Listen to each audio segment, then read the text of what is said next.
We are on 2.6, which is all about inverse functions. An inverse function is denoted by your f to the negative first power here. So if they ask you to find and then they write this notation, you know automatically that means inverse. And it reverses the action of that function. So if you have a plus in your function, your inverse will most likely have a minus. If your function has a divide by sign, then your inverse will most likely have a multiply sign. So it's basically just opposites of whatever your function is. And it looks like this. So when you plug your inverse into your function, you will get x. In other words, everything ends up canceling out, and that's kind of the point of an inverse. You want things to cancel out to leave you with your x or the identity. So here we have how to solve it, how to find the inverse given an equation.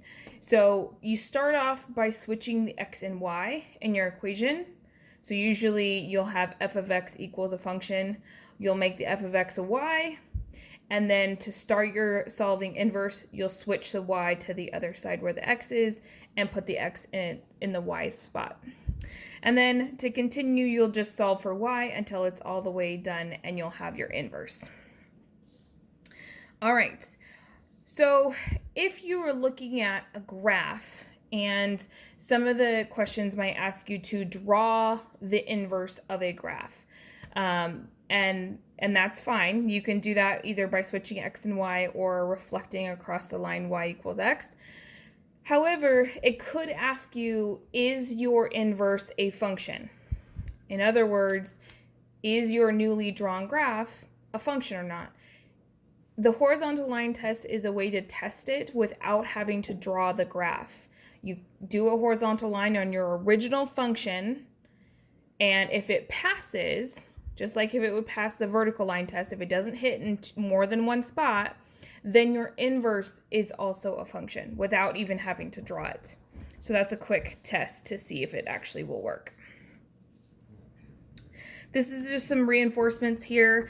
If you're given two functions, okay, and they ask you to see, are they inverses? What you're going to do is you're going to plug in one into the other, just like what you do with learning about composition. You go back to front, and then you go vice versa. Then you plug the other one into the first one, and then you should get x for both. And it has to work going both ways.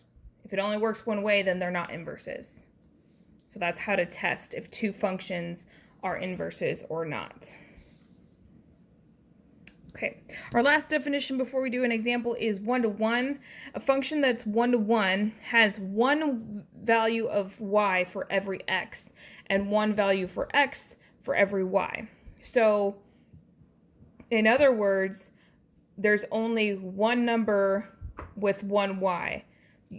When we had functions in the definition, you could have one x and two y's that go with it. In this case, it can only be 1 and 1. In other words, your function is a function, and then your inverse is also a function. So they are known as one-to-one.